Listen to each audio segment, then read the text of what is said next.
arkadaşlar, kanalıma hoş geldiniz. Bugün sizlerle birlikte eski kullanmadığımız kazaklarımızdan çok değişik ve çok güzel minder kılıfları yapacağız. Biliyorsunuz son dönemlerde bu minder kılıfları çok fazla kullanılıyor, çok fazla tercih ediliyor. Biz de kullanmadığımız kazaklarımızı bu şekilde değerlendireceğiz.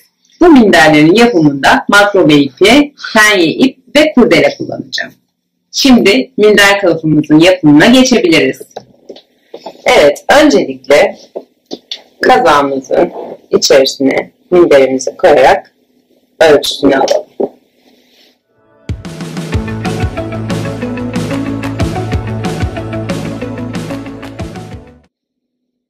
Şu kollarını ve şu boğaz kısmını keseceğiz.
Makrome iplerinden şu şekilde düz örgüler ördüm ve uçlarını şu şekilde püskül bıraktım.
Bunların şu şekilde dikişini yapacağız.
Evet, minderimizin süslemesi bitti. Şimdi kenarlarındaki ipleri eşit uzunluklarda keseceğim.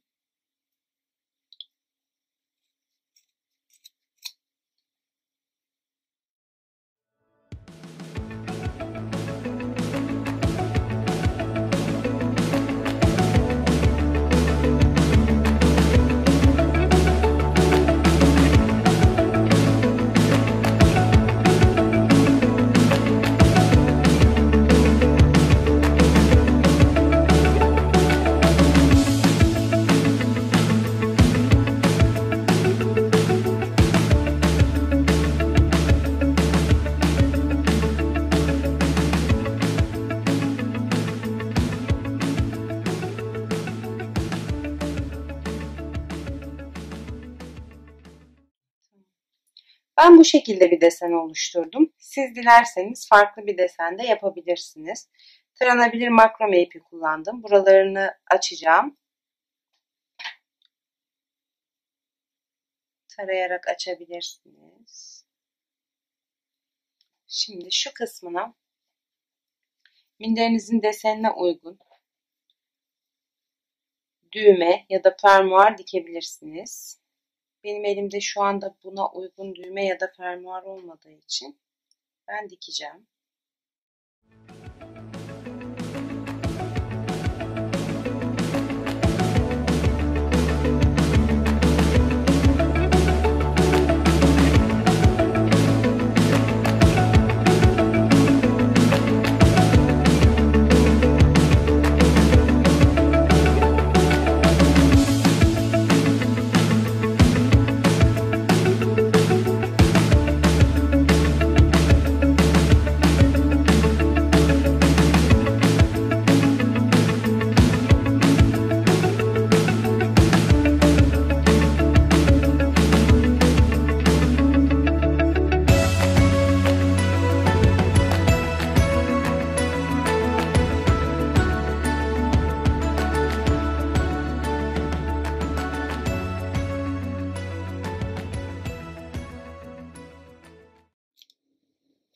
Koyu renk olması benim avantajımaydı. Bu şekilde geçici olarak diktim. Buraya düğme ya da dediğim gibi fermuar dikebilirsiniz. Yıkanması için çıkartmak daha kolay olacaktır. İlk minderimiz bu şekilde hazır.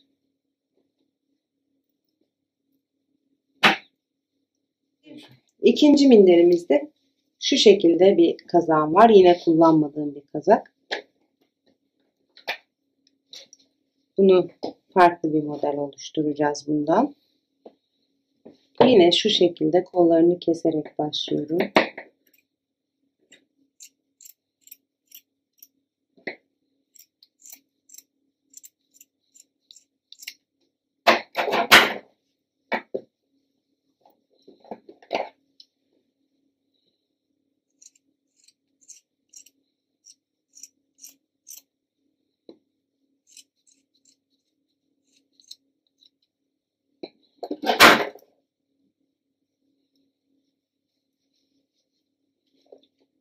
Şimdi boğaz kısmını keseceğim.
Evet, minderimizin dikişleri bitti. bitti. Şimdi süslemesine geçiyoruz. Ben süsleme için penye ipi kullanacağım. Artık sanırım buna minder dememde bir sakınca yok. Çünkü artık kazaklıktan çıktı. Şimdi kazağın minder kılıfının tam ortasını buluyorum. Buradan şu şekilde penye ipimi geçireceğim.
Ben bu şekilde bir desen oluşturdum. Şimdi penye iplerin uçlarından şuraya tutturacağım.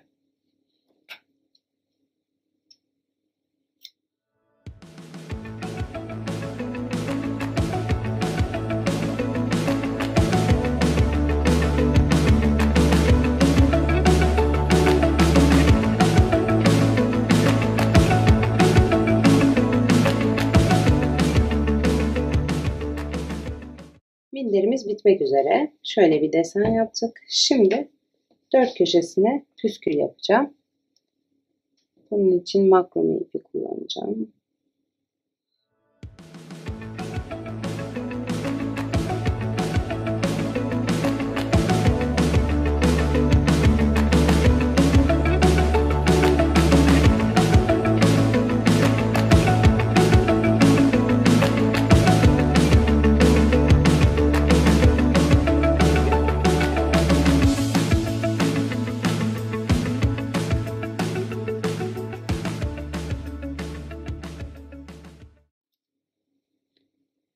Şurayı bağladığım ipleri aşağı kısmına katıyorum. Böylece gözükmüyor.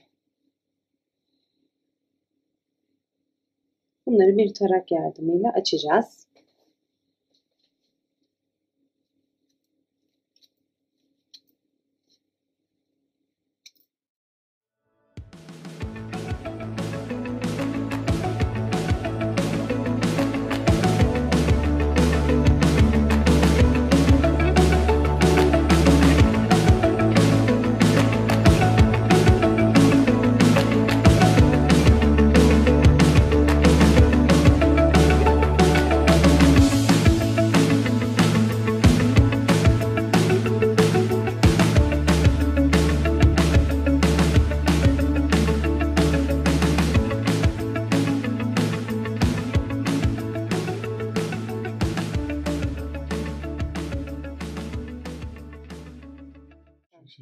Şimdi püsküllerimizi köşelere sabitliyoruz.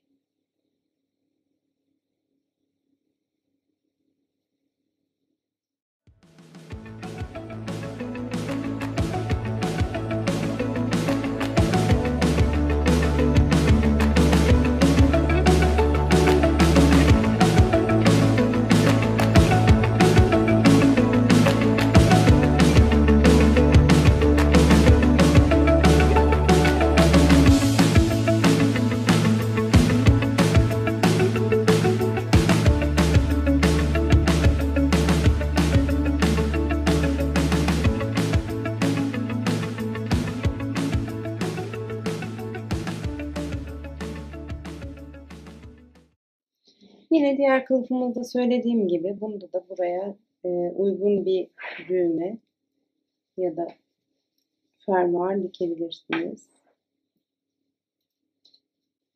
Buna uygun düğmem olmadığı için ve fermuarım olmadığı için ben yine dikeceğim. Dediğim gibi yıkamak için düğme ya da fermuar dikerseniz daha iyi olur.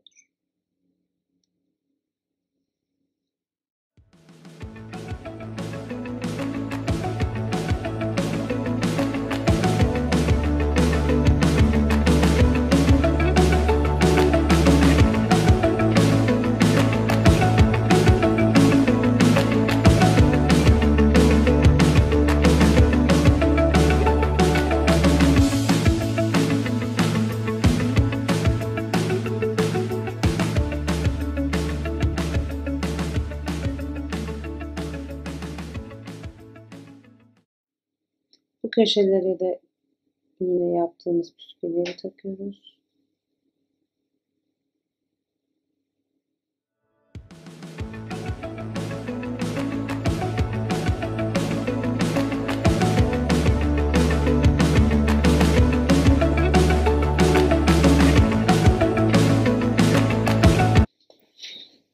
Evet, bu minderimiz de hazır. İlk minderimizin püsküllerini de açalım.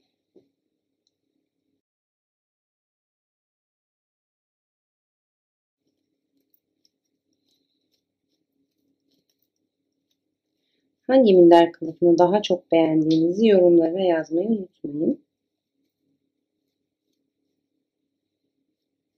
Videomu izlediğiniz için teşekkür ederim. Hala abone olmadıysanız kanalıma abone olmayı, videolarımı beğenmeyi ve diğer videolarımdan haberdar olmak için çan butonuna basmayı unutmayın. Bir sonraki videomda görüşmek üzere. Hoşça kalın.